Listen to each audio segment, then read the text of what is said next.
Hello everyone. आपके अपने YouTube channel ओजी classes में आपका हार्दिक स्वागत है।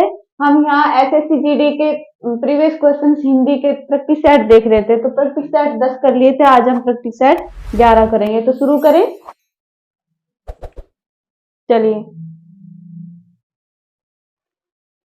तो पहला प्रश्न है हमारा, वाक्य में रेखांकित अंश के लिए उचित मुहावरा दिए गए विकल्पों में से चुनिए। ने माया मिली न राम। ने माया मिली न राम, वह कहीं का नहीं रहा। तो इसका अर्थ मुहावरा बताना है हमें, ठीक है। अर्थ दे रखा है, तो इसका मतलब ने माया मिली ना राम, यानी कि घर का ने घाट का, ना घर का रहा ना फिर घाट का रहा, तो दोनों से वो रह गया है ना। तो इसका ऑप्शन नंबर एक ही हमारा सही आंसर हो जाएगा, ठीक है। गूलर का फूल होना यानी कि दुर्लभ, कोई भी काम है जो होना असंभव है, ठीक है, दुर्लभ होना।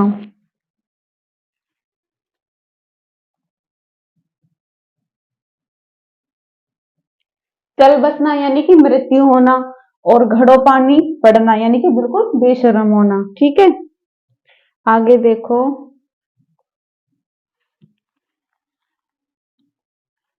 निम्न वाक्य में रेखांकित शब्द समूह के लिए सर्वाधिक उपयुक्त विकल्प चुने। तुम्हारा अपराध क्षमा किए जाने योग्य है, यानी कि जो अपराध क्षमा किए जाने योग्य है उसको हम क्या बोलेंगे?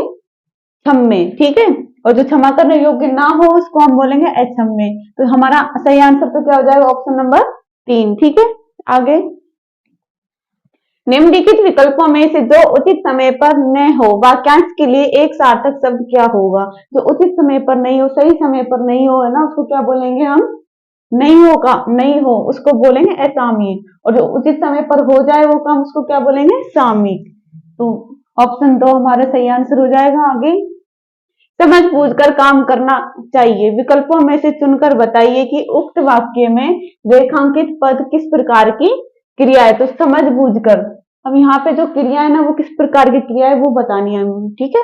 प्रेरणार्थक क्रिया क्या होती है?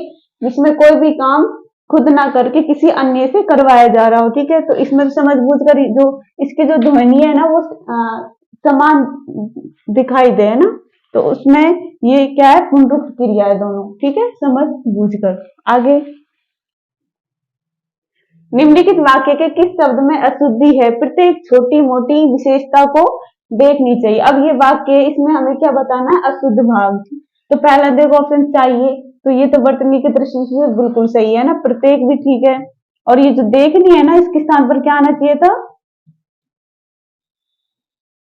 ये इसका सही शुद्ध रूप है, तो ऑप्शन नंबर 3 ही हमारा आंसर हो जाएगा। आगे, यथासंभव के लिए कौन सा वाक्यांश उपयुक्त होगा? यथासंभव यानी कि जहां तक हो सके, यानी कि जो कोई भी काम है वो अगर यथासंभव यानी कि कोई भी सीमा तक या फिर समय सीमा तक हो जाए ना, संभव हो उस काम का होना, तो ऑप्शन नंबर 3 हमारा सही हो जाएगा, जहां तक हो सके यानी कि यथासंभव। आगे, निम्नलिखित वाक्यांश के लिए सार्थक शब्द का चयन विकल्पों में से कीजिए जिस घटना को वचन से व्यक्त न किया जा सके। तो उसको क्या बोलेंगे हम? अविस्मरणीय। तो क्या हो जाएगा? तो याद करने योग्य ना हो, है ना। तो इसका जो अनिर्वचनीय है ना, ये क्या हो जाएगा? घटना को वचन से व्यक्त न किया जा सके। तो ऑप्शन नंबर 2 हमारा सही हो जाएगा। अनुकरणीय यानी कि अनुकरण योग्य हो, जो है ना, दोहराना दोहराना हो जाता है जो। अतुलनीय यानी कि जिसकी तुलना ना हो सके, ठीक है। आगे, निम्नलिखित में से किस वाक्य में तुलनात्मक विशेषण की उत्तम अवस्था के अशुद्ध रूप का उपयोग हुआ है? तो यहाँ देखो, विशेषण की उत्तम अवस्था के लिए बताया गया। उत्तम अवस्था में क्या होता है? अशुद्ध रूप का उपयोग हुआ है। तो यहाँ देखो, पहला ऑप्शन, उसका स्वभाव कोमलतम है। अब इसमें उत्तम अवस्था में वो आते हैं कि जिसमें तुलना अन्य के साथ की जा रही हो, ठीक है। अब उसका स्वभाव कोमलतम है, तो इसमें तुलना किसी से नहीं की जा रही, लेकिन उसमें उसका जो वो है सर्वनाम, इसकी विशेषता बताई जा रही है, ठीक है। तो इसमें यही हमारा क्या है? आंसर। आगे देखो, दूसरा ऑप्शन, सभी महासागरों में प्रशांत महासागर विशालतम है। अब यहाँ पे देखो, सभी महासागरों से तुलना की गई है किसकी? प्रशांत महासागर की, इसलिए इसमें तो क्या है? उत्तम अवस्था का सही प्रयोग है, ठीक है। हल्क सबसे ज्यादा बलवान है। अब जो हल्क है इसकी तुलना किससे की जा रही है? सबसे। और उनमें से हल्क क्या है? सबसे बलवान। तो इसमें भी तुलनात्मक विशेषण की तुम अवस्था है, ठीक है। इन सब में से तुम सबसे सुंदर हो। अब इसमें इन सब में यानी कि तुम सबसे सुंदर हो, तो इसमें तुलना इन सबसे की गई है, तो इसमें भी क्या है? तुलनात्मक विशेषण की तुम अवस्था है। तो ऑप्शन नंबर 1 है जो इसमें नहीं है ना, तो ये हमारा आंसर हो जाएगा। आगे, निम्नलिखित वाक्य में रेखांकित शब्द दिए गए विकल्पों में से कौन सा शब्द पर्यायवाची नहीं है? अब यहाँ देखो, सरदार पटेल की प्रतिमा लोहे की बनी है। जो लोहे शब्द यहाँ क्या है? रेखांकित, ठीक है। अब इसका पर्यायवाची नहीं है पूछा है। पहला देखो, अयस अयस यानी क्या होता है? लोहा। और ये लोहा, ये भी किसका है? पर्यायवाची, लोहे का। आहन भी।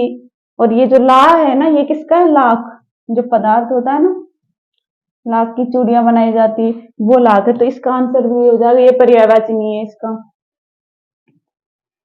दिए गए शब्दों में से उचित शब्द से वाक्य पूर्ण करें। महानगरों में कई जगह कूड़े के दिखाई देते हैं। क्या दिखाई देते हैं? कूड़े के ढेर। अब यहाँ पे ढेर का जो अर्थ है, अर्थ वाला शब्द बताना हमें इनमें से कौन सा है। तो जो अंबार शब्द है ना, इसका अर्थ क्या होता है? ढेर।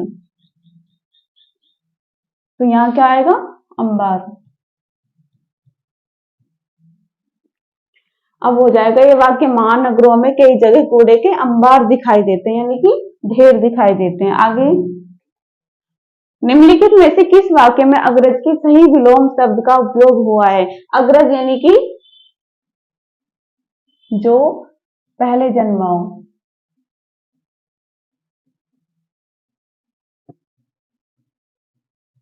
और जो पहले जन्मा हो उसको क्या बोलेंगे? बड़ा भाई। इसको बड़ा भाई भी बोलते हैं, अग्रज को। और छोटे भाई को क्या बोलेंगे? अनुज। अब यहाँ देखो, मोहन मेरा अनुज है। अनुज नहीं, यहाँ पे क्या आना चाहिए था? अनुज। और ये तो इसका क्या हो जाएगा? विलोम है ना, अनुज। तो किसका? अग्रज का। ऑप्शन आगे देखो, दूसरा, मोहन मेरा अनुज है। अब ये बिल्कुल ठीक है, मोहन मेरा अनुज यानी कि मेरा छोटा भाई है मोहन। ये हमारा आंसर हो जाएगा। आगे, मोहन मेरा ही अनुज है। तो यहाँ पे ये इसकी क्या है? अशुद्धि है। मोहन मेरा अपना अनुज है, ये भी अशुद्ध है ना। आगे, निम्न में से शुद्ध वाक्य का चयन कीजिए। तो खुदा की कसम गजब हो गई। तो यहाँ पे क्या आना चाहिए था? खुदा की कसम गजब हो गया। गई के स्थान पर क्या आ जाएगा? हो गया। गजब क्या है हमारा? पुल्लिंग शब्द। इस लड़की का चाल ठीक नहीं है। अब यहाँ पे चाल के स्थान पर क्या आना चाहिए था? इस लड़की का चाल चलन ठीक नहीं है ना। तीसरा ऑप्शन, उन लोगों की मनोवृत्ति ठीक नहीं लगती। अब ये वाक्य बिल्कुल सही दिख रहा है ना, तो ये हमारा आंसर हो जाएगा। शुद्ध वाक्य बताना है। आगे, यहाँ के हवा पानी बहुत खराब है, यानी कि यहाँ के स्थान पर क्या आना चाहिए था? यहाँ की हवा पानी बहुत खराब है, ठीक है। आगे, निम्न में से किस वाक्य में कलह के सही पर्यायवाची शब्द का प्रयोग हुआ है? कलह यानी कि कलेश, ठीक है। कलेश, लड़ाई झगड़ा जिसको बोलते हैं, लड़ाई झगड़ा होता है तब कलेश होता है ना। अब इसमें हमें वाक्य बताना कौन सा सही है पर्यायवाची। तो सर्वत्र शांति छाई हुई है। अब यहाँ पे शांति है, वो कलह का पर्यायवाची थोड़ी है। दूसरा देखो, राधा ने उन दोनों की सुलह करवाई। सुलह यानी कि समझौता।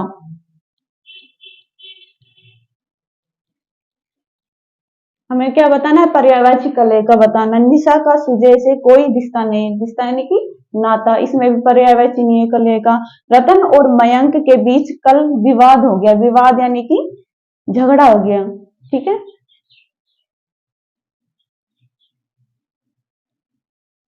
तो यही हमारा आंसर हो जाएगा, ऑप्शन नंबर 4। आगे, निम्नलिखित अर्थ को समझाने वाले मुहावरे का सही चयन विकल्पों में से कीजिए। इज्जत उतारना। इज्जत उतारना का अर्थ बताना है हमें, ठीक है। मुहावरे, इज्जत उतारना अर्थ बता रखा है और इसके लिए हमें उपयुक्त मुहावरा बताना है, ठीक है। मुंह की बात छीनना, यानी कि कोई भी बात हमसे पहले किसी और ने वो बात कह दी हो, है ना, तो ये तो इसका नहीं होगा। मिट्टी पलीद करना, अभी मिट्टी पलीद करना यानी कि इज्जत उतारना, ठीक है। तो ऑप्शन नंबर 2 हमारा सही आंसर हो जाएगा। मुंह चाटना इस मुहावरे का अर्थ क्या हो जाएगा? प्यार करना या फिर लाड करना, ठीक है। मखमली जूते मारना यानी कि मीठी बातों से घाव देना, चोट पहुंचाना, ठीक है। आगे देखो, निम्नलिखित वाक्य में रेखांकित खंड के स्थान पर प्रयुक्त होने वाले सबसे उपयुक्त विकल्प का चयन कीजिए। विनय के पुस्तक पढ़ी। अब ये यहाँ पे क्या है, कारक विभक्ति चिन्ह गलत दे रखा है ना, तो इसके स्थान पर क्या आना चाहिए था? विभक्ति चिन्ह विनय ने आना चाहिए था। विनय ने पुस्तक पढ़ी, तो ने कौन से ऑप्शन में? तो पहला ही ऑप्शन हमारा बिल्कुल सही हो जाएगा, ठीक है।